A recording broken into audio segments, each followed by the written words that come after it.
Eduardo McIntyre nació en Buenos Aires en 1929, en el seno de una familia de ascendencia europea. Su abuelo, Armando Tumbert, un periodista que había sido secretario del presidente Marcelo Torcuato de Alvear, lo lleva con frecuencia a conciertos y exposiciones de arte, donde el joven McIntyre descubre su vocación. Comencé haciendo trabajos sin ninguna base, simplemente guiado por el estímulo de querer hacerlos, porque sentía la necesidad de expresarme. Y realicé una cantidad de trabajos durante un par de años, o 3 o 4 años, hasta que un día me di cuenta que realmente lo que tenía que hacer era destruir todo lo que había hecho durante todo ese tiempo y ponerme a trabajar en serio. Como era habitual en esa época, aprende observando y reproduciendo los estilos y autores más importantes de la historia del arte. Se dedica al estudio de los clásicos, Miguel Ángel, Durero, Zurbarán. También se aproxima al arte oriental en una serie de paisajes. Y al arte egipcio en estudios monocromos que se prolongan en bodegones y temas portuarios de carácter metafísico.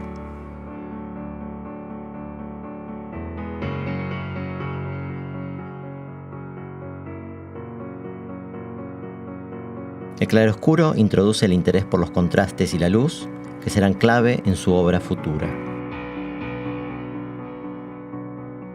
Este camino lo conduce hacia la modernidad y finalmente hacia las vanguardias. Ensaya el puntillismo de Cézanne, reconoce los aportes fundamentales de Cézanne y practica las primeras rupturas del cubismo.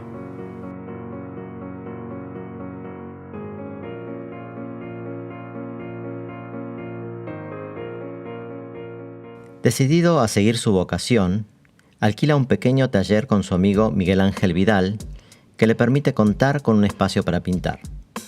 Allí, los fines de semana, reciben la visita del crítico Rafael Esquirru, quien les brinda consejos para el desarrollo de sus obras.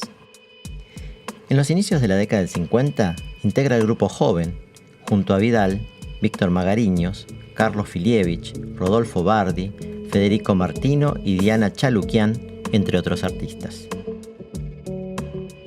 Con ellos, estudia las raíces del arte concreto, las teorías de Max Bill y George Montongerlo y los trabajos de la escuela de la Bauhaus.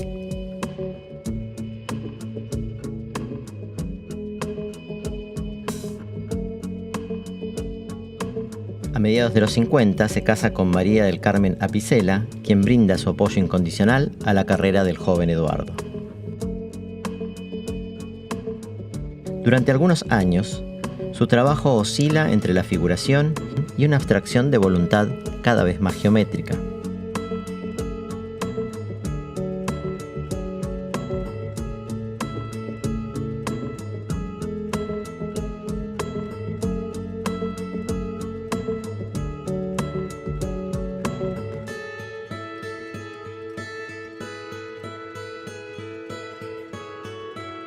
Hacia finales de la década, se aproxima a la Asociación Arte Nuevo, creada en 1955 por iniciativa del artista Carmelo Ardenquín y del crítico Aldo Pellegrini. Expone con sus miembros y escribe en la revista que edita la agrupación. Finalmente, en 1958, realiza su primera exposición individual en la Galería Rubers. Sus pinturas son ahora netamente abstractas, con el protagonismo de una línea liberada que se desplaza sobre un fondo de color plano. El Museo de Arte Moderno de Río de Janeiro compra 3 obras y lo invita a exponer en esta ciudad. Hacia 1959, Eduardo McIntyre desarrolla un tipo de pintura geométrica en la cual las líneas se van multiplicando hasta dar vida a unas formas que cobran movimiento y autonomía. Su colega, Miguel Ángel Vidal, arriba a una producción plástica similar, aunque este trabaja con líneas rectas, mientras McIntyre utiliza exclusivamente las líneas curvas. Ignacio Pirovano, por entonces director del Museo de Arte Decorativo, sugiere el nombre de arte generativo para estas realizaciones, una definición que ambos artistas adoptan de inmediato. Al año siguiente, inauguran la primera exposición con este nombre en la Galería Peuser. El catálogo reproduce un manifiesto en el que se expresa: la pintura generativa engendra una serie de secuencias ópticas a través de un desarrollo generado por una forma, por ejemplo, un círculo, un cuadrado, una escala. Adoptando estos una serie de desplazamientos en sentidos contrarios o consecutivos, siguen un perfecto desarrollo generativo, complementados a su vez por una única forma total y otras muchas formas interiores discriminativas. También es indudable que este tipo de pintura se identifica con términos más tecnológicos creados por la época en que nos toca vivir y de la que es absurdo escapar. Dentro del mismo tecnicismo, debemos engendrar la belleza, lo que es más importante que evadirse, pues estas obras producen también fuerza y energía.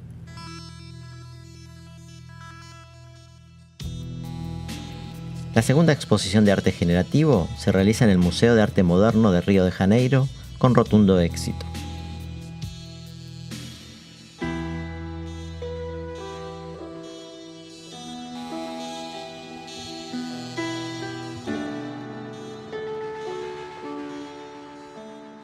Se trataba de revitalizar todo lo geométrico, infundiéndole una dosis de dinamismo.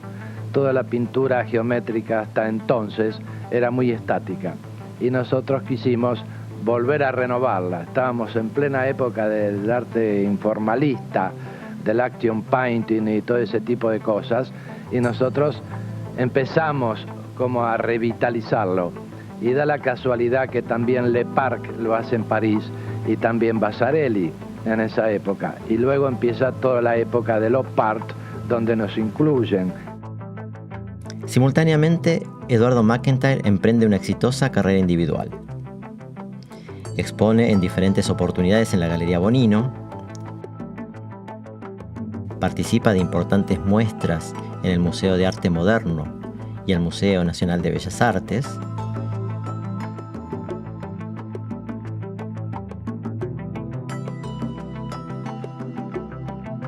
y es invitado al Premio de Pintura del Instituto Di Tella y la Bienal Americana de Arte que se realiza en la ciudad de Córdoba.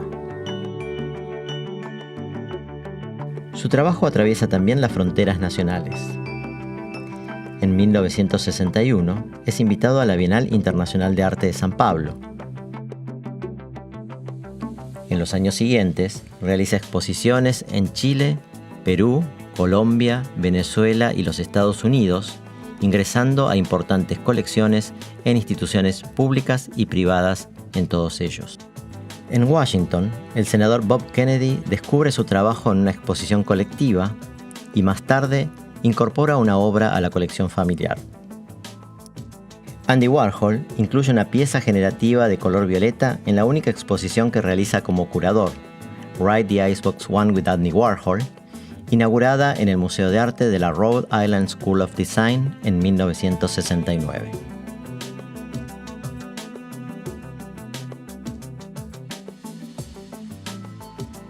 Por otra parte, frecuenta los principales centros del arte latinoamericano. Expone numerosas veces en Perú, Colombia y Venezuela, donde traba amistad con Jesús Soto.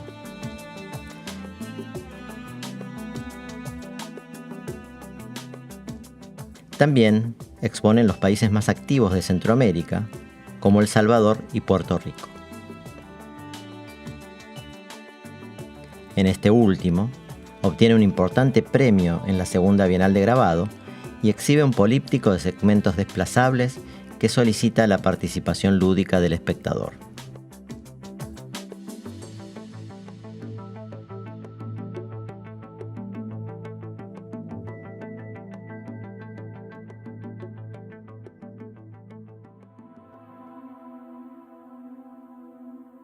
En su camino experimental, McIntyre ensaya con diferentes materiales y dispositivos técnicos, con cajas de acrílico y motores.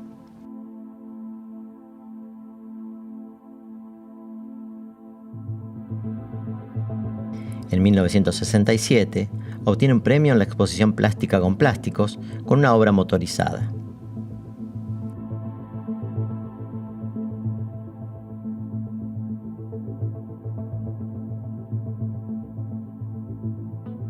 En 1969, realiza algunas de las primeras obras con computadoras que se producen en el país por invitación del director del Centro de Arte y Comunicación, Jorge Glusberg.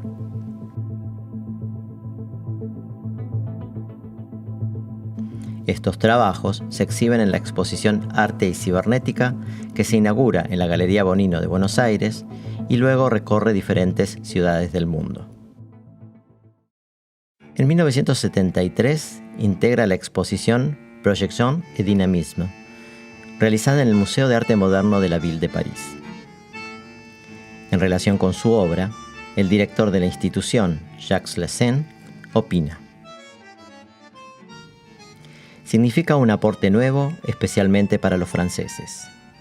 En mi país se han hecho muchas búsquedas de colores, pero las formas se diluyen un poco. Aquí, en cambio, hay una notable fidelidad al geometrismo, al constructivismo. Es un arte más positivo, si cabe la expresión. Las formas conservan su importancia y alcanzan proyecciones propias. Creo no equivocarme si digo que esta muestra será renovadora para los jóvenes pintores de Francia. Carlos Arián, director del Museo de Arte Moderno de Madrid, manifiesta: ese no sé qué inefable al que acabo de aludir es común a la pintura de McIntyre y a la de Kandinsky, a la poesía de San Juan de la Cruz y a buena parte de los 100 años de soledad de García Márquez. Jamás en toda la historia del arte universal se ha hecho la geometría más angélica y lírica. Como consecuencia de este derrotero, incorporan obras suyas el Museo de Arte Moderno de Nueva York, el Museo Guggenheim de la misma ciudad, el Victoria and Albert Museum de Londres, The Art Institute of Chicago, la Biblioteca Luis Ángel Arango de Colombia y el Museo Ponce de Puerto Rico, entre muchas otras importantes instituciones.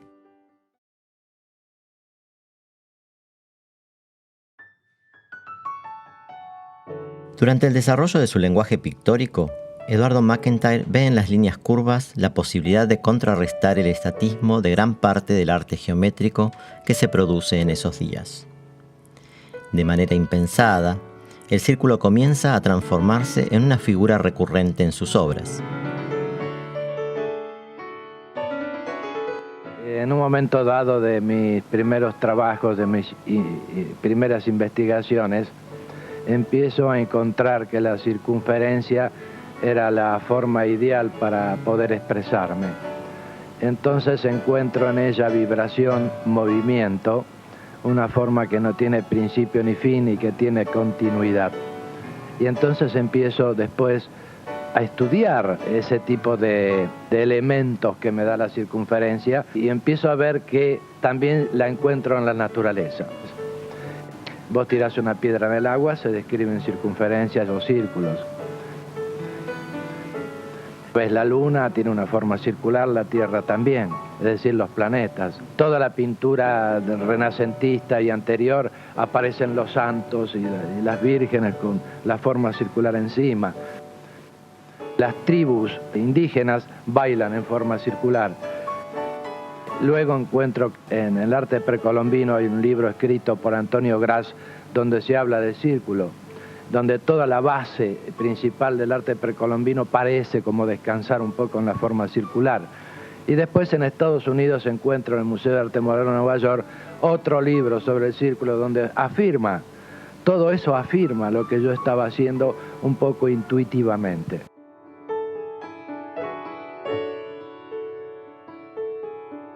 Las amplias líneas curvas son uno de los elementos plásticos más característicos de la obra generativa de Eduardo McIntyre. Para realizarlas, recurre a un compás tiralíneas de grandes dimensiones que le permite operar tanto desde adentro como desde afuera de las telas.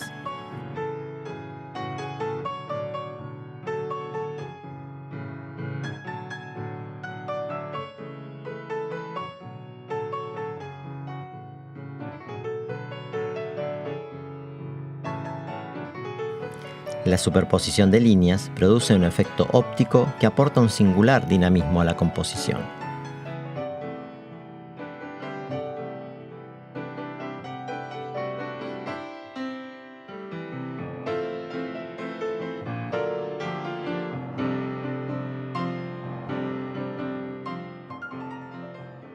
Al superponer las líneas se produce una trama, y esa trama es la que inquieta al ojo. Entonces eso hace que se produzca en el nervio óptico una sensación distinta a ver un cuadro pasivo, sino que es una obra dinámica. Para la aplicación del color, utiliza diferentes métodos.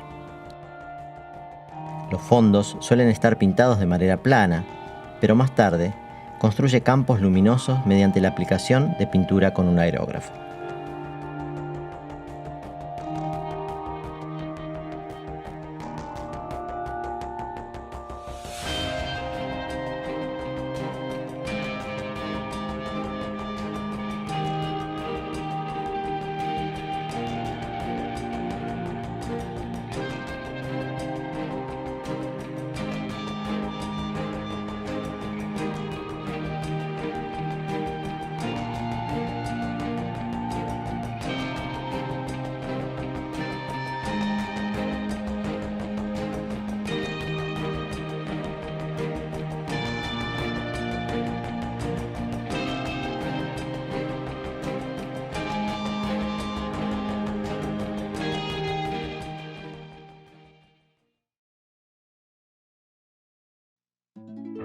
Aunque el éxito del arte generativo transforma a Eduardo McIntyre en uno de los máximos representantes de la abstracción geométrica, lo cierto es que el artista jamás abandona la figuración.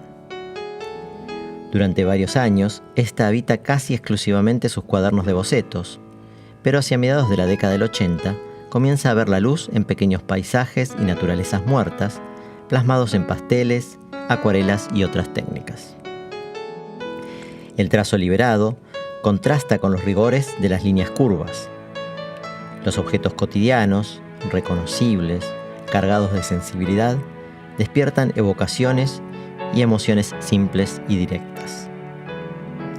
Estos trabajos son el preludio a la serie de paisajes imaginarios que desarrolla a lo largo de la década siguiente y que expone por primera vez en la Galería Praxis en 1991.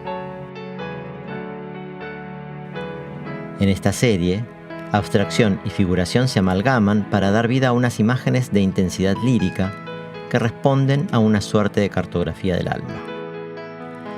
En los paisajes imaginarios, la mancha cobra protagonismo. Muchas veces, la vegetación apenas está sugerida mediante volúmenes cromáticos que invaden la casi totalidad del espacio pictórico. Son imágenes que surgen de manera espontánea y que van cobrando forma directamente sobre la tela. Un ejercicio para la imaginación que compensa las estructuras metódicas de las obras generativas.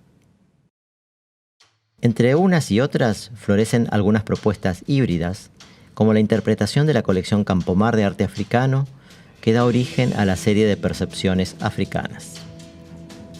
En ella, McIntyre sintoniza su trabajo con las mismas producciones culturales que fascinaron a Picasso y abrieron las puertas del cubismo.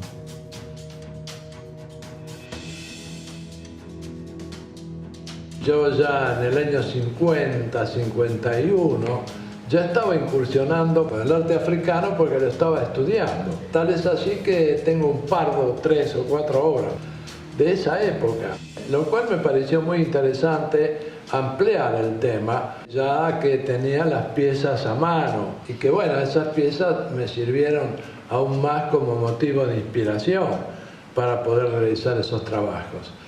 Fue indudablemente un reto, me lo impuse, pero con total libertad, ¿no? Porque hay trabajos casi figurativos o bien figurativos, hasta retratos y cosas de máscaras e interpretación de un conjunto, de un mundo de África, como la última obra que hice de percepciones africanas.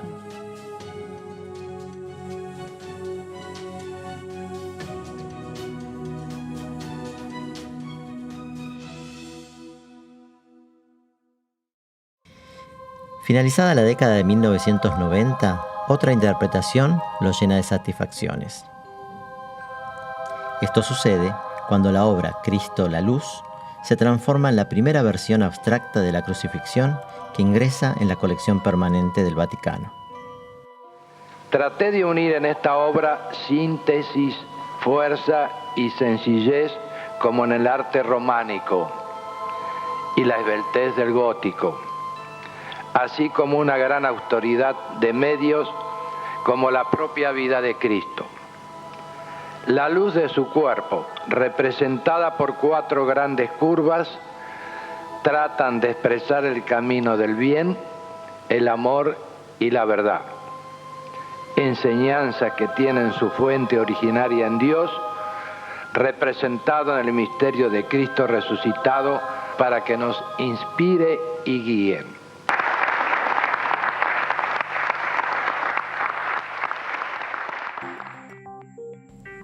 El nuevo milenio encuentra a Eduardo McIntyre en plena actividad.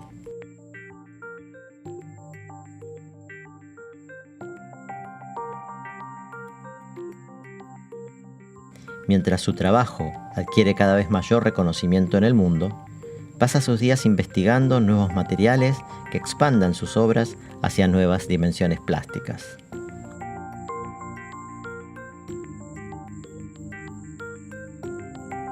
El hallazgo de un material acrílico de efectos iridiscentes abre una nueva etapa de experimentación con el movimiento y la luz.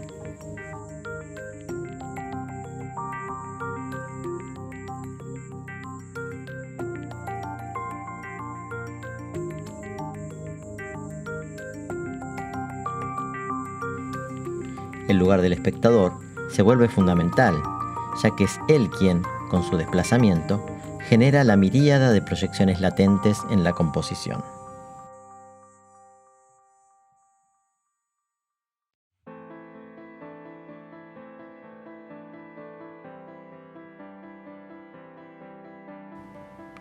De manera simultánea, el artista retoma sus bases constructivas en delicadas obras realizadas mayormente en tintas sobre papel. En ellas se manifiesta el costado más sereno y armónico de su derrotero plástico, optimista y vital.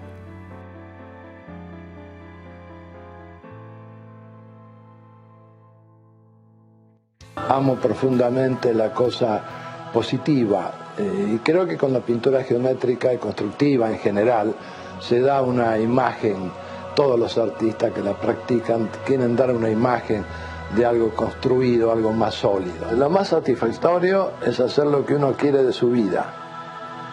Eso es lo principal, asumir una actitud frente a la vida y a lo que nos da la vida, ¿no es cierto? Hacer lo que uno quiere, con total libertad. Y eso me hace feliz, me pone bien, me pone contento.